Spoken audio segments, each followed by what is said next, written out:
Hi అండి, అందరికీ నమస్కారం. ఈసారి వచ్చే అక్షయ తృతీయ చాలా విశేషమైనది.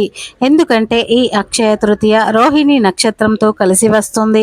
ఇలా కలిసి రావడం అదృష్టం అని పండితులు చెబుతున్నారు. అయితే ఈ అక్షయ తృతీయ రోజున మీరు ఏం చేసినా చేయకపోయినా లక్ష్మీదేవి ఫోటో వెనుక ఈ ఆకులు పెడితే చాలు, మీకు నిరంతరాయంగా ఐశ్వర్యం వస్తుంది. జీవితంలో ఐశ్వర్యానికి లోటు అనేది రాదు. లక్ష్మి స్వరూపమైన తిథి కనుక ధనం విషయంలో ఇబ్బందులు ఉన్నవారు, అప్పుల బాధలు ఉన్నవారు లక్ష్మీదేవి ఫోటో వెనుక ఈ ఆకును పెడితే మీ సమస్యలన్నీ కూడా పటాపంచలైపోతాయని శాస్త్రాలు చెబుతూ ఉన్నాయి. మరి రోహిణి నక్షత్రంతో కలిసి వచ్చిన అక్షయ తృతీయ రోజు లక్ష్మీదేవి ఫోటో వెనుక ఏ ఆకులు పెట్టాలో ఇప్పుడు మనం ఈ వీడియోలో వివరంగా తెలుసుకుందాం. అంతకన్నా ముందు ఈ వీడియోకి ఒక లైక్ కొట్టి మా ఛానల్ని సబ్స్క్రైబ్ చేసుకోవడం మర్చిపోవద్దు. యుగాల్లో కృతయుగం, తీర్థాలలో గంగాజలం, దానాల్లో జలదానం, మాసాల్లో వైశాఖం మాసం శ్రేష్టమైనదిగా స్కంద పురాణం చెబుతున్నది. విశిష్టమైన పర్వదినాలు ఎన్నో తారాసపడతాయి. వైశాఖ శాస్త్రం చెబుతున్నది దీన్ని అక్షయ తృతీయ అంటారు. పౌరాణిక గ్రంథాలను అనుసరించి అక్షయ తృతీయకు ఎన్నో ప్రత్యేకతలు ఉన్నాయి. వైశాఖ శుద్ధ తదియ నాడు కృతయుగం ప్రారంభమైనట్లుగా పురాణాలు చెబుతున్నాయి. కృతయుగము అక్షయ తృతీయ అని పిలువబడుతుంది. అక్షయ తృతీయ నాడే శ్రీ మహావిష్ణువు 6వ అవతారమైన పరశురాముడు జన్మించినట్లుగా పురాణాలు చెబుతున్నాయి. శ్రీకృష్ణుడి సరి సమానమైన అవతారము బలరాముడు జన్మించింది కూడా ఈరోజే. త్రైతాయుగం మొదలైన పుణ్యతిథి కూడా ఇదే. పార్వతీదేవి అన్నపూర్ణాదేవిగా అవతరించింది కూడా ఇదే రోజున అని నమ్ముతూ ఉంటారు. శ్రీకృష్ణుడు కుచేలుడికి సంపదలను ప్రసాదించింది ఈరోజే. ద్రౌపది వస్త్రాపహరణం సమయంలో శ్రీకృష్ణుడు అంతులేని చీరను అందించింది కూడా ఈరోజే. అరణ్యవాసంలో పాండవులకు సూర్యుడు అక్షయ పాత్రను అనుగ్రహించిన రోజు కూడా ఇదే. ఒక పేదరాలు జోల వేసిన ఉసిరికాయని స్వీకరించి నీ స్థితిగతులను దాతృత్వాన్ని గుర్తించి జగద్గురువు ఆది శంకరాచార్యులు అమ్మవారిని ప్రార్థించింది. ఆమె ఇంట బంగారు ఉసిరికాయల వాన కురిపించింది కూడా వైశాఖ శుద్ధ తదియనాడే కనుక కనకాధార స్తోత్రాన్ని జాతికి అనుగ్రహించిన పర్వదినం ఇది. శివుని జటాజలం నుంచి విడుదలైన గంగ భూమి మీదకి చేరిన రోజు కూడా ఇదేనని నమ్మకం. వినాయకుడి సాయంతో వ్యాస మహర్షి మహాభారత ఇతిహాసాన్ని రాయడం మొదలుపెట్టిన సందర్భం కూడా ఇదే అని చెప్తూ ఉంటారు. అక్షయ తృతీయ రోజే శివుడి అనుగ్రహంతో కుబేరుడు సంపదలకు రక్షకుడిగా నియమితుడయ్యాడు. శ్రీ మహావిష్ణువు లక్ష్మీదేవిని పెళ్లి చేసుకున్న మంచి రోజు కూడా ఇదే. ఈ రోజునే మొదలవుతుంది. బృందావనం వంటి పుణ్యక్షేత్రాలలో ఈనాడు ప్రత్యేక పూజలు జరుగుతూ ఉంటాయి. ఇలా ఒకటా రెండా చెప్పుకుంటూ వెళ్తే అక్షయ తృతీయను ఘనంగా జరుపుకోవాలని ఇలాంటి అక్షయమైన ప్రత్యేకతలు ఎన్నో కనిపిస్తూ ఉంటాయి. ఇటువంటి పవిత్రమైన అక్షయ తృతీయ రోజు ఏ శుభకార్యాలైనా నిశ్చయంగా జరుపుకోవాలని, ఈరోజు వారము వజ్యము రాహుకాలము వగైరాలతో నిమిత్తం లేకుండా శుభకార్యాలు జరుపుకోవాలని చెప్తున్నారు. మంచి పని చేసినా చెడు పని చేసినా అక్షయమైన ఫలితం వస్తుంది. ఆధారంగా అందరి ఇళ్లలో పూజ గదిలో లక్ష్మీదేవిలు ఫోటోలు పెట్టుకుంటూ ఉంటారు. లక్ష్మీదేవిని ధనానికి గుర్తుగా భావిస్తారు కనుక పూజా గదిలో ఏ దేవుని ఫోటో ఉన్నా లేకపోయినా లక్ష్మీదేవి ఫోటో మాత్రం ఖచ్చితంగా ఉండేలాగా చూసుకుంటూ ఉంటారు. లక్ష్మీదేవి ఫోటోలలో కూడా రకరకాల ఫోటోలు ఉన్నాయి.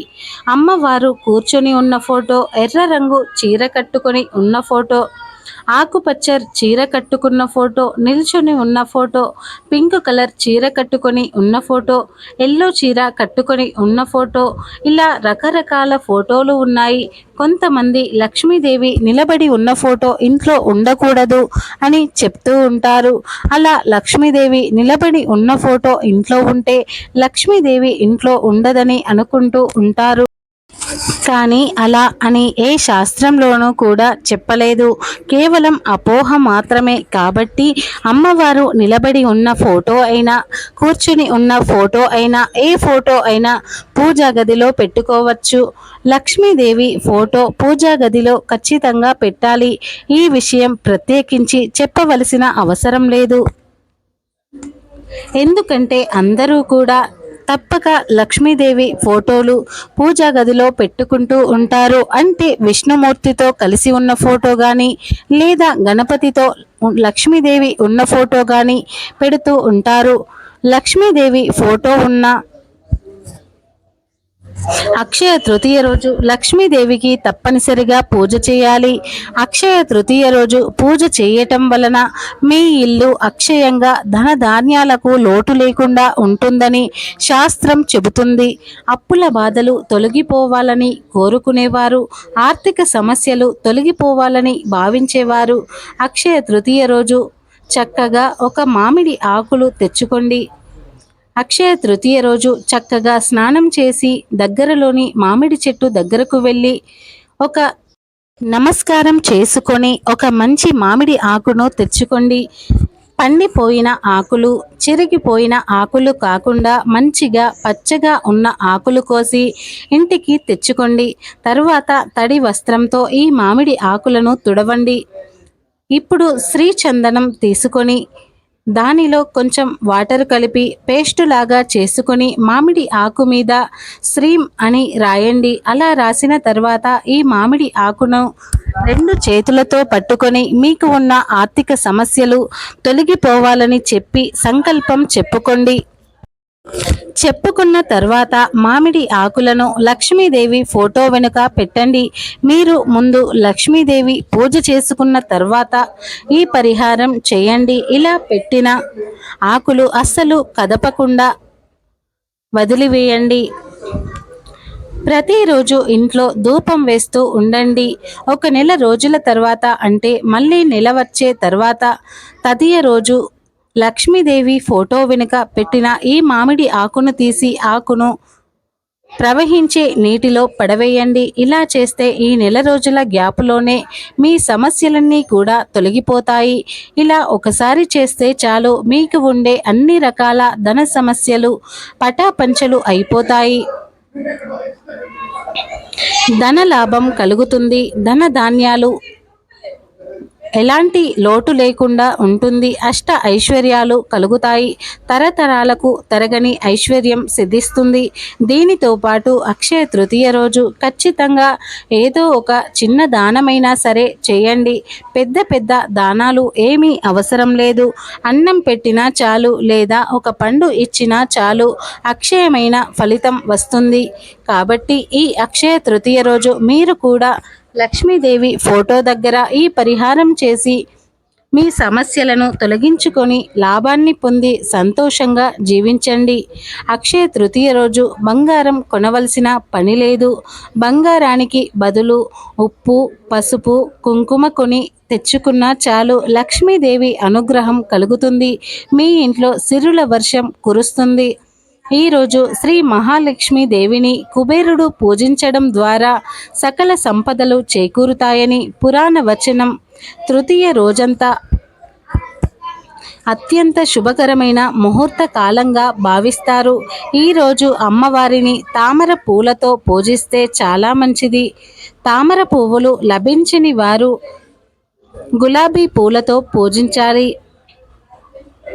ఇలా పూజ చేసినప్పుడు మీరు పసుపు రంగులో ఉండే పండు సమర్పిస్తే చాలా మంచిది.